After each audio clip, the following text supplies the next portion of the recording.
Good morning students. तो आज जो हमारा टॉपिक है वो है प्रबंध के उद्देश्य, ऑब्जेक्टिव्स ऑफ मैनेजमेंट। तो देखिए, मैनेजमेंट के ऑब्जेक्टिव्स को मेनली 4 पार्ट्स में डिवाइड किया गया है। Primary objectives, secondary objectives, personal objectives and social objectives. अब ये ऑब्जेक्टिव्स क्या हैं, ये किस तरह से वर्क करते हैं। सबसे पहली बात तो ये है कि ऑब्जेक्टिव्स का मीन क्या। ऑब्जेक्टिव्स का मतलब होता है कि हम कोई भी काम जो कर रहे हैं वो क्यों कर रहे हैं, उसकी जरूरत क्या है। ऐसे ही मैनेजमेंट जो है उसका उद्देश्य क्या है, मतलब हमें मैनेजमेंट करने की क्या जरूरत है। तो इन जरूरतों को, इन उद्देश्यों को मेनली 4 पार्ट्स में डिवाइड किया गया है। फर्स्ट, प्राथमिक उद्देश्य, द्वितीयक उद्देश्य, व्यक्तिगत उद्देश्य और सामाजिक उद्देश्य। एक एक करते हुए हम देखते हुए चलते हैं। तो जो सबसे पहला पार्ट है वो है प्राथमिक उद्देश्य। अब प्राथमिक उद्देश्य का मतलब मैनेजमेंट करने की सबसे पहली जरूरत। अब मैनेजमेंट करता है कोई भी संस्थान, और उस संस्थान का जो प्राइमरी ऑब्जेक्टिव होता है वो होता है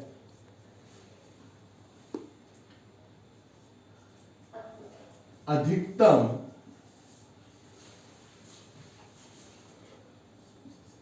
ग्राहक संतुष्टि। अधिकतम ग्राहक संतुष्टि, मैक्सिमम कंज्यूमर सेटिस्फैक्शन।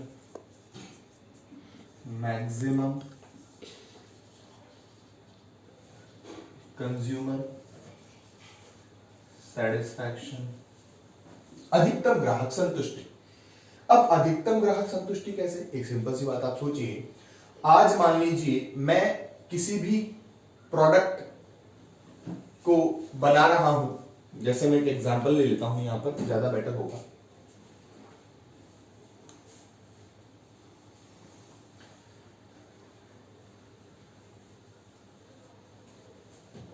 तो साहब मैंने एक एग्जांपल लिया है यहां पर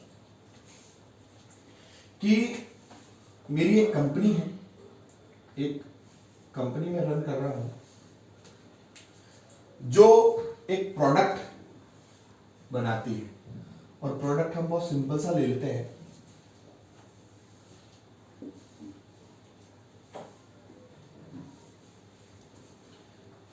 जैसे अपन एक प्रोडक्ट क्या लें, लक्स सोप ले लेते हैं, ज्यादा बेटर।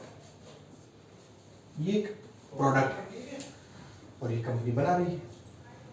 अब इस कंपनी के द्वारा जो ये प्रोडक्ट बनाया जा रहा है, इस प्रोडक्ट को बनाने के पीछे जो सबसे पहला ऑब्जेक्टिव है वो ये है कि इस प्रोडक्ट को यूज करने वाले लोग इसके यूज से ज्यादा सेटिस्फाई रहें।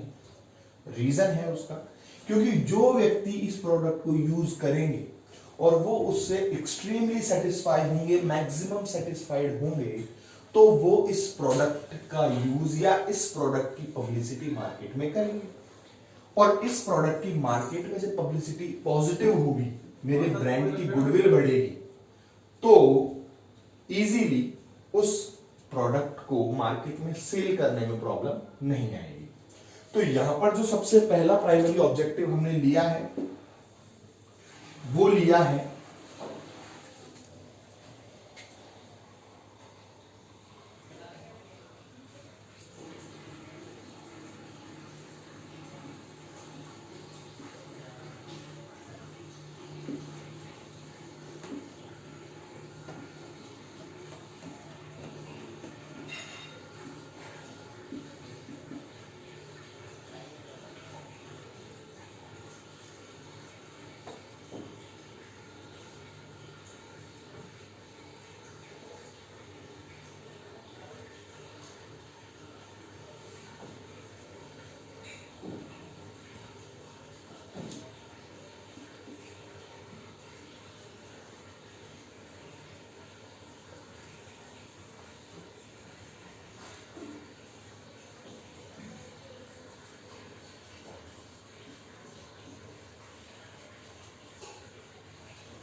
यह है मैनेजमेंट का प्राइमरी ऑब्जेक्टिव, हितधारियों के हितों की संतुष्टि, satisfaction of stakeholders aspirations.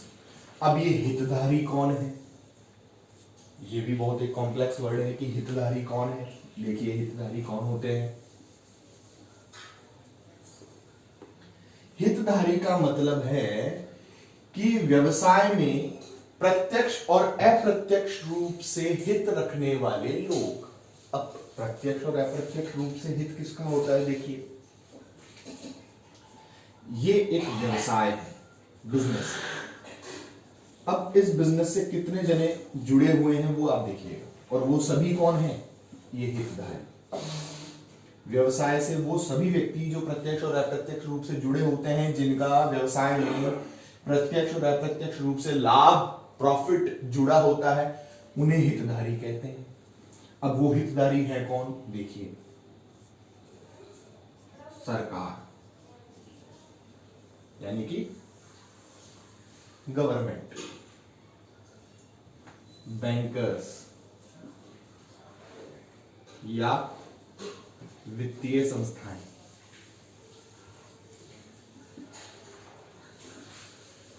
यानी कि बैंकिंग सेक्टर्स और फाइनेंशियल इंस्टीट्यूशंस जो हैं, जो हमें पैसा प्रोवाइड कराते हैं, फाइनेंस प्रोवाइड कराते हैं। इसके अलावा विनियोगकर्ता, इन्वेस्टर्स, विनियोगकर्ता, इन्वेस्टर्स। इसके अलावा इसको डिलीट कर देता हूं,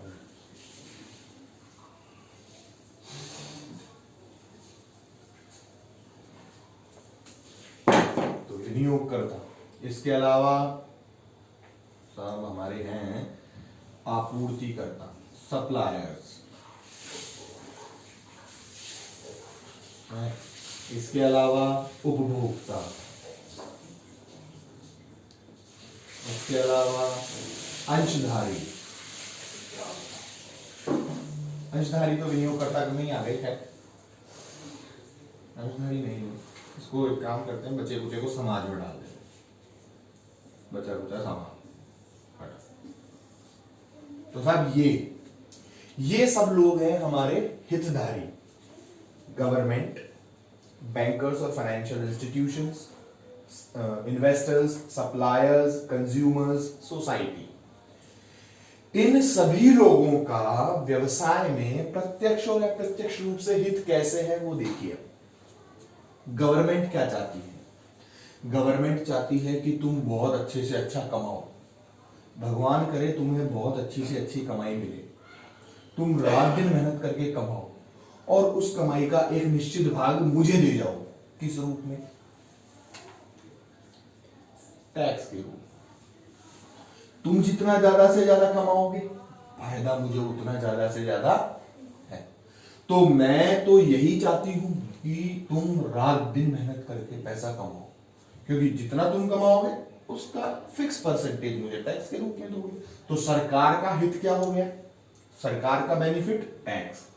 अच्छा, बैंकर्स और फाइनेंशियल इंस्टीट्यूशंस क्या चाहते हैं कि तुम्हें काम करने के लिए पैसे की जरूरत है, वो तुम हमसे ले जाओ, चाहे जितना ले जाओ, कम ब्याज दर पर ले जाओ, पर ले जाओ, क्योंकि हमारे पास पड़ी हुई लक्ष्मी कभी डबल नहीं होगी। हाँ, इस लक्ष्मी को मैं अगर तुमको दे दूंगा तो ये लक्ष्मी तुम्हारी लक्ष्मी को भी खींच के लाएगी। किस रूप में, ब्याज के रूप में, इंटरेस्ट। तो इनका हित क्या हो गया, ब्याज। ऐसे ही विनियोगकर्ता, विनियोगकर्ता कहें या अंशधारी कहें या ऋणपत्रधारी कहें, वो सभी लोग जो एक बिजनेस में, किसी भी पर्टिकुलर बिजनेस में अपना पैसा इस उद्देश्य से निवेश करते हैं जिससे उनको ज्यादा से ज्यादा रिटर्न मिल सके, प्रतिफल के उद्देश्य से, है। अब विनियोगकर्ता वो लोग जैसे शेयर होल्डर्स, इन्वेस्टर्स, ये सभी लोग, शेयर होल्डर्स, डिबेंचर होल्डर्स, ये सब कौन होते हैं, विनियोगकर्ता। अब ये लोग पैसा इसलिए विनियोग करते हैं किसी भी संस्था में जिससे उनको ज्यादा से ज्यादा रिटर्न मिल सके, डिविडेंड मिल सके, इंटरेस्ट मिल सके। ये इस उद्देश्य से करते हैं, इनका ये हित छुपा हुआ है।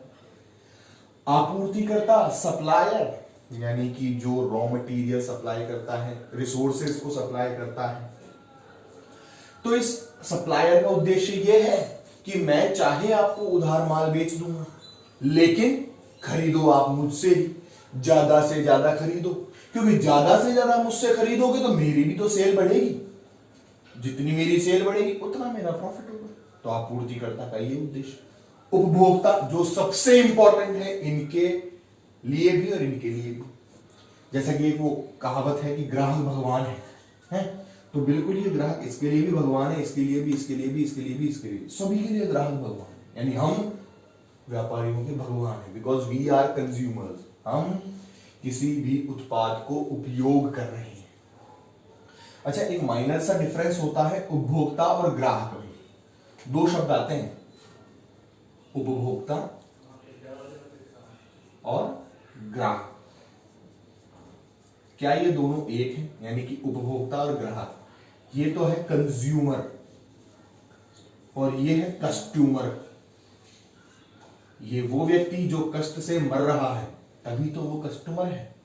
कस्टमर यानी कष्ट से मर रहा है, नहीं। ग्राहक और उपभोक्ता में डिफरेंस समझिएगा। देखिए, उपभोक्ता वो व्यक्ति है जो किसी भी उत्पाद या सेवा का, किसी भी प्रोडक्ट या सर्विस का लास्ट यूज यानी अंतिम उपभोग करता है। और ग्राहक जरूरी नहीं है कि वो उस वस्तु का अंतिम उपभोग करे। कैसे? इसका एक एग्जांपल मेरे पास अब इसका भी है, देखिए।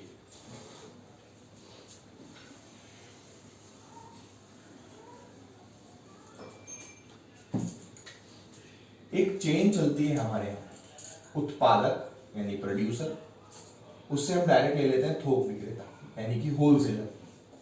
अब इसके बीच में बहुत सारे डिस्ट्रीब्यूटर्स और एजेंसीज होती हैं। थोक विक्रेता, फुटकर विक्रेता यानी कि रिटेलर्स, और इसके साथ है हमारा उपभोक्ता लास्ट है।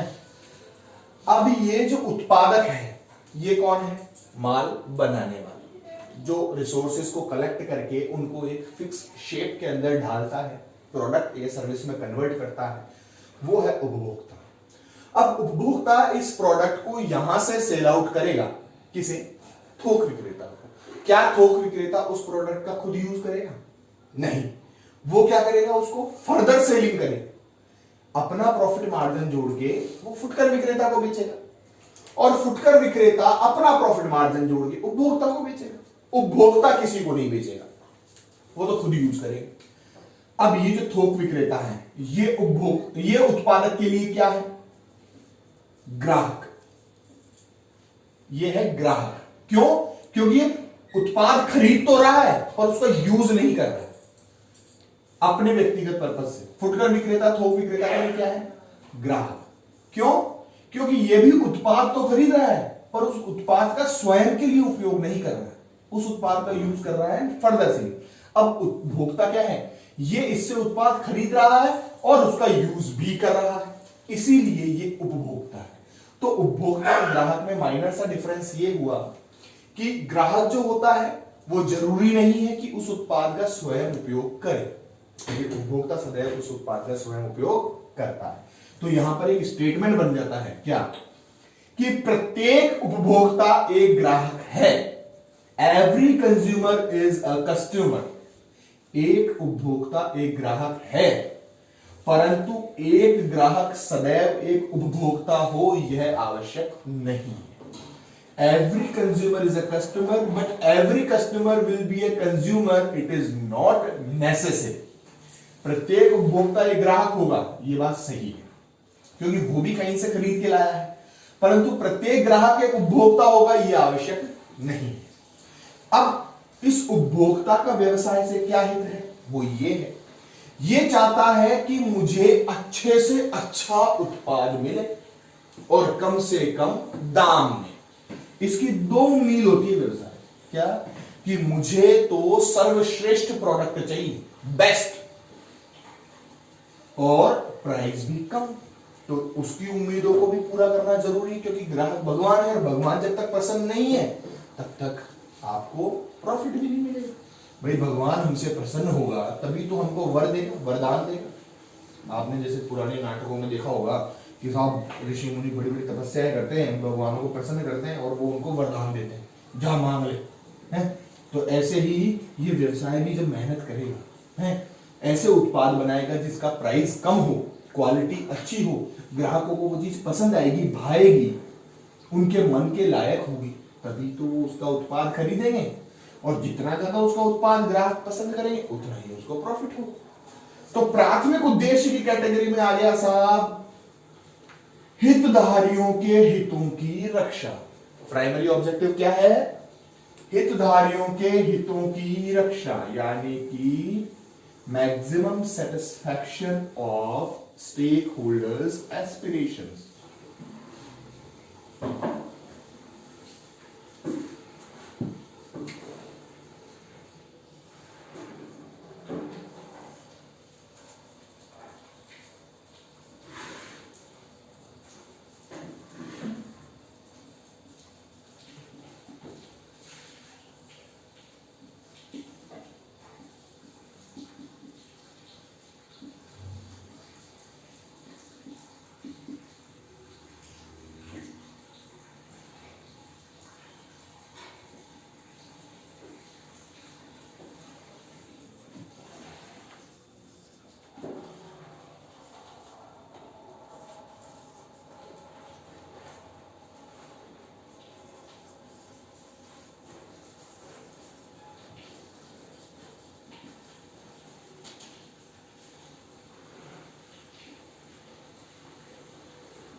ये प्राइमरी ऑब्जेक्टिव। सबसे पहला, हितधारियों के हितों की संतुष्टि, maximum satisfaction of stakeholders aspirations. अब आता है हमारा द्वितीय उद्देश्य। अब ये द्वितीय इसलिए है क्योंकि ये प्राथमिक के बाद है। द्वितीय उद्देश्य जो है साहब वो प्राथमिक को अचीव करने में हेल्पफुल है। यानी कि अगर राम जी अकेले वनवास में जाते बिना लक्ष्मण जी के तो वो शायद कभी युद्ध नहीं जीत पाते। तो लक्ष्मण जी ने बहुत हेल्प की होगी राम जी की, तभी तो वो उसके साथ गए हैं। इसी तरह से प्राइमरी ऑब्जेक्टिव्स को पूरा करने के लिए या उनको अचीव करने के लिए हमें इनकी जरूरत बहुत ज्यादा है। हितधारियों के हितों की रक्षा के लिए, प्राथमिक उद्देश्यों की पूर्ति के लिए हमें द्वितीय उद्देश्यों की जरूरत बहुत पड़ेगी। अब वो द्वितीय उद्देश्य क्या है वो जरा समझ लो। पहले मैं लिख देता हूं, फिर उसका एग्जांपल देख लेंगे। द्वितीय उद्देश्य है साहब संसाधनों का अधिकतम उपयोग। अब अधिकतम कहें या सर्वश्रेष्ठ कहें, जिसको जितना समझ में आ जाए वो अपने आप उस हिसाब से देखे। जितना मुझे आता है उसको अपने संसाधनों का अधिकतम उपयोग बोलते हैं। Optimum utilisation of resources, maximum. अब साहब फिर संसाधन आ गए। संसाधन मैंने आपको बहुत अच्छे से बता रखे हैं क्या होते हैं संसाधन। संसाधन यानी हमारे 6 M's। अब इन संसाधनों का अधिकतम उपयोग, सर्वश्रेष्ठ उपयोग। हितधारी में एक अपन सबसे बड़ा एग्जांपल ले लेते हैं उपभोक्ता का। उपभोक्ता चाहता है क्या? उत्तम क्वालिटी, यानी कि उत्तम किस्म, उत्तम किस्म है ना, यानी कि बेस्ट क्वालिटी, वो भी सस्ते दाम में, in cheap price. Best quality in cheap price, दो चीजों का समावेश एक साथ करना। या तो प्रोडक्ट अच्छा ही हो सकता है या प्रोडक्ट सस्ता ही हो सकता है, लेकिन दोनों चीजों को एक साथ कन्वर्ट करके जो लिया है वही तो मैनेजर है। जो उत्पाद की लागत को भी कम कर दे और उसकी क्वालिटी को भी बरकरार रखे, वही तो मैनेजर है। यही तो मैनेजमेंट की परीक्षा है। तो द्वितीय उद्देश्य है साहब संसाधनों का अधिकतम सदुपयोग या सर्वश्रेष्ठ सदुपयोग। जो संसाधन आपको दिए गए हैं उन संसाधनों का आप कितना बेस्ट यूटिलाइजेशन कर सकते हो, कितना अच्छे से उन संसाधनों को आप एक साथ कलेक्टिव तरीके से उपयोग करके अच्छे से अच्छी उत्पाद या अच्छे से अच्छी सेवा दे सकते हो, उसे हम द्वितीय उद्देश्य की कैटेगरी में रखते हैं। ये दोनों ही उद्देश्य आपको समझ में आ गए होंगे। प्राइमरी ऑब्जेक्टिव्स के अंदर मैंने बताया हितधारियों के हितों की संतुष्टि, और द्वितीयक उद्देश्यों में मैंने आपको बताया संसाधनों का अधिकतम या सर्वश्रेष्ठ सदुपयोग। ये दोनों चीजें आप चाहें तो नोट डाउन कर सकते हैं, फिर उसके बाद हम नेक्स्ट टॉपिक के ऊपर बढ़ते हैं।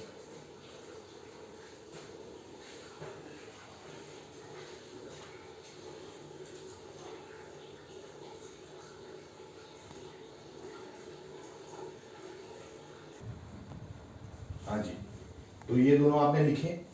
अब इसके बाद अगला इंपॉर्टेंट ऑब्जेक्टिव है पर्सनल ऑब्जेक्टिव। अब पर्सनल मतलब व्यक्तिगत, यानी व्यक्ति से जुड़ा हो। अब एक बिजनेस में आपको अच्छे से पता है कि संसाधनों को दो टुकड़ों में बांट सकते हैं। कौन कौन से सर आप बताओ? एक तो ह्यूमन और एक नॉन ह्यूमन, यानी कि फिजिकल रिसोर्स। व्यक्ति और व्यक्ति को छोड़कर सारे, इधर तो आ गया मैन, 6M मैन, और इधर बाकी सारे बचे कुछ कौन कौन? Money, machine, material, method, market. ये अलग, बाकी के ये 5 अलग।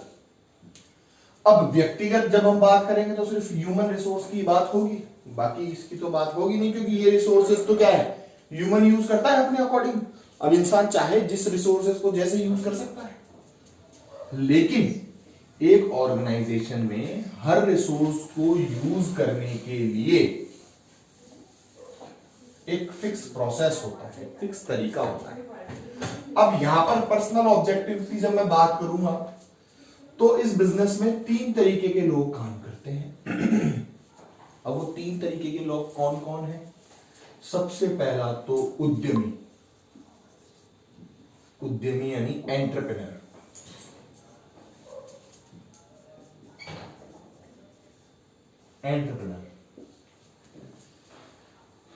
ब्रैकेट थोड़ा बड़ा हो गया, छोटा।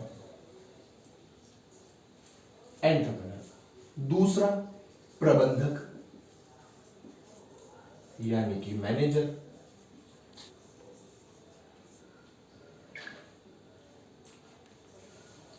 और तीसरा बेचारा कर्मचारी, एम्प्लॉय।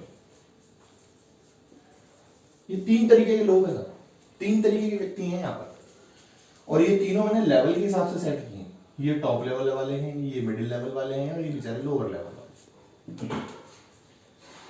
तो उद्यमी, एंटरप्रेन्योर। सर ये उद्यमी कौन? जो उद्यम मचाए? नहीं। उद्यमी वो जो रिसोर्सेज को यूटिलाइज करके किसी प्रोडक्ट में कन्वर्ट करता है, उत्पादक, वो उद्यमी है जिनको संसाधनों का यूज आता है। प्रबंधक कौन? जो उन संसाधनों को मैनेज करते हुए रिसोर्सेज को यूटिलाइज करता है। और तीसरा और आखिरी कौन? कर्मचारी, जो इन दोनों के आदेशों का पालन करते हुए कार्य करता है। अब इन तीनों का ही अलग अलग ऑब्जेक्ट है, इसीलिए तो व्यक्तिगत बोला गया है कि इन तीनों ही लोगों का अलग अलग ऑब्जेक्ट है। क्या क्या? उद्यमी का क्या ऑब्जेक्ट है कि उसका ऑर्गेनाइजेशन, उसकी संस्था ज्यादा से ज्यादा प्रॉफिट कमाए। जितना ज्यादा सक्सेसफुल होगी, ब्रांड वैल्यू, गुडविल, मार्केट में नाम, फेम, ये एक उद्यमी चाहता है। प्रबंधक क्या चाहता है कि मैं अपनी स्किल्स से, अपने मैनेजमेंट के तरीकों से अपने बॉस को हमेशा खुश रखूं, जिससे मेरी जॉब सिक्योरिटी रहे, पहली चीज तो। दूसरी बात, मेरी इंपॉर्टेंस, मेरा एग्जिस्टेंस ऑर्गेनाइजेशन में बना रहे, जिससे मैं रिसोर्सेज को यूटिलाइज करते हुए अच्छे से अच्छा एक्सपीरियंस गेन कर सकूं। कर्मचारी क्या चाहता है कि साहब मुझे तो टाइम पर तनख्वाह मिलती रहे, सैलरी, बोनस, रेम्यूनरेशन, है ना, ये सब मुझे टाइम टू टाइम मिलता है। क्योंकि जब मैं 100% एफर्ट लगा, इन सब में सबसे ज्यादा मेहनत करने वाला कौन है? कर्मचारी। एक स्कूल का अगर मैं एग्जांपल लूं तो आप मुझे बता सकते हो स्कूल में सबसे ज्यादा फिजिकल एफर्ट किसका लगता है? शारीरिक श्रम। क्या डायरेक्टर का, क्या टीचर का, या बाईजी या पियोन का? बाईजी या पियोन का सबसे ज्यादा फिजिकल एफर्ट उसी का लगता है। क्यों? क्योंकि पूरे स्कूल की साफ सफाई, क्लासेस के अंदर रजिस्टर्स पहुंचाना, पानी वगैरह की सप्लाई, बहुत सारे काम होते हैं जब वो बेचारे वो 7 घंटे बैठ नहीं सकते, लेकिन उनके पास एजुकेशन नहीं, इसलिए वो क्या है? थर्ड लेवल यानी लोअर लेवल पर है। लेकिन उनकी भी कुछ उम्मीदें हैं, उनकी भी कुछ एक्सपेक्टेशंस हैं। वो ये है कि कर्मचारियों को ये चाहिए कि हम जितना काम कर रहे हैं उतने काम के लिए हमें time to time salary, bonus, commissions मिलते रहें।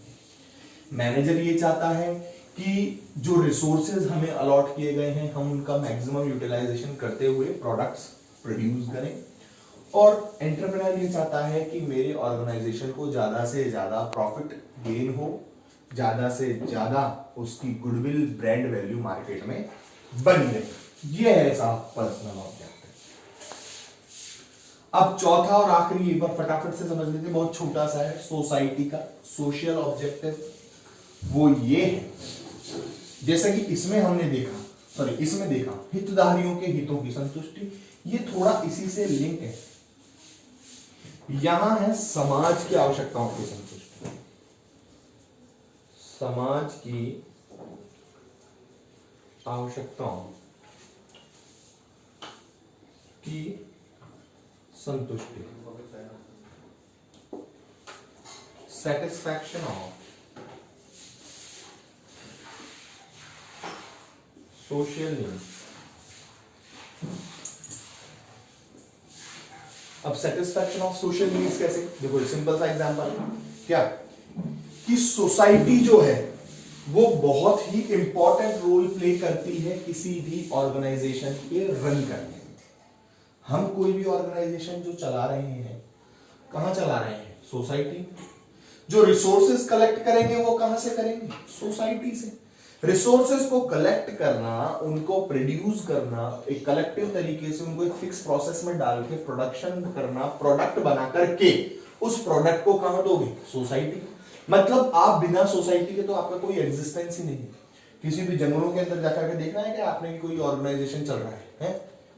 वो सोसाइटी के बीच में चलता है। रीजन ये है कि आपके प्रोडक्ट की नीड को जो फुलफिल करेगा वो सोसाइटी ही तो करेगी। आज चाहे मैं मोबाइल फोन ले लूं, चाहे कोई खाने पीने का प्रोडक्ट ले लूं, चाहे कोई सर्विस ले लूं, जहां पर लोग मुझे नहीं मिलेंगे, सोसाइटी मुझे नहीं मिलेगी, तब तक मैं मेरे प्रोडक्ट्स को और सर्विसेज को मार्केट में नहीं ले सकता। मार्केट का मतलब क्या है? यही तो है जहां क्रेता और विक्रेता एक जगह पर एक ही समय पर मौजूद हो। तो विक्रेता तो है, पर अगर क्रेता ही नहीं होगा तो विक्रेता क्या होने का फायदा क्या? तो हमें ऐसी जगह देखनी है जहां पर मेरे प्रोडक्ट और सर्विस की डिमांड बनी रहे, और वो है साहब समाज। अच्छा, समाज सिर्फ आपसे वस्तुओं और सेवाएं ही नहीं चाहता, समाज चाहता है कि आप जो वस्तुएं और सेवाएं उन्हें दे रहे हैं वो समाज के नीति नियमों का पालन करते हुए, समाज की जो रीतियां हैं, जो उन्होंने एक जैसे हम कहें कि एक सिस्टम जो उन्होंने बना रखा है, जो नियम उन्होंने बना रखे हैं, उन नियमों का पालन करते हुए आप समाज की आवश्यकताओं को संतुष्ट करते चलें। ये मैनेजमेंट का सोशल ऑब्जेक्टिव है। तो ये 4 ऑब्जेक्टिव्स आज हमने देखे इस लेक्चर में। प्राइमरी ऑब्जेक्टिव मैंने आपको बताया, हितधारियों के हितों की संतुष्टि, maximum satisfaction of stakeholders. Stakeholders मैंने आपको बताया, जिसमें उपभोक्ता, सरकार, आपूर्तिकर्ता, विनियोगकर्ता, ये सब लोग आते हैं। द्वितीय उद्देश्य जो है वो है संसाधनों का अधिकतम सदुपयोग। द्वितीय उद्देश्य जो है वो प्राइमरी ऑब्जेक्टिव्स यानी प्राथमिक उद्देश्यों को प्राप्त करने में हेल्पफुल है। व्यक्तिगत उद्देश्य मैंने बताया कि 3 तरीके के व्यक्ति एक बिजनेस में काम करते हैं और तीनों ही व्यक्तियों के अपनी अपनी आवश्यकता के अनुसार उद्देश्य हैं। उद्यमी चाहता है कि मेरी गुडविल बने, मैनेजर चाहता है कि मैं रिसोर्सेज को मैक्सिमम यूटिलाइज करके प्रोडक्ट्स बना पाऊं, और कर्मचारी चाहता है कि उसको अधिक से अधिक अच्छे से अच्छा वेतन मिले। चौथा और आखिरी जो मैंने सोशल ऑब्जेक्टिव बताया वो बताया आपको समाज की आवश्यकताओं की संतुष्टि। समाज क्या चाहता है, समाज की रुचि क्या है, समाज किस चीज को पसंद करता है, वही चीज आप सोसाइटी में सप्लाई करें। ये था आपका आज का टॉपिक, ऑब्जेक्टिव्स ऑफ मैनेजमेंट। इसे लिखें, इसके आगे की चर्चा next video. Thank you so much.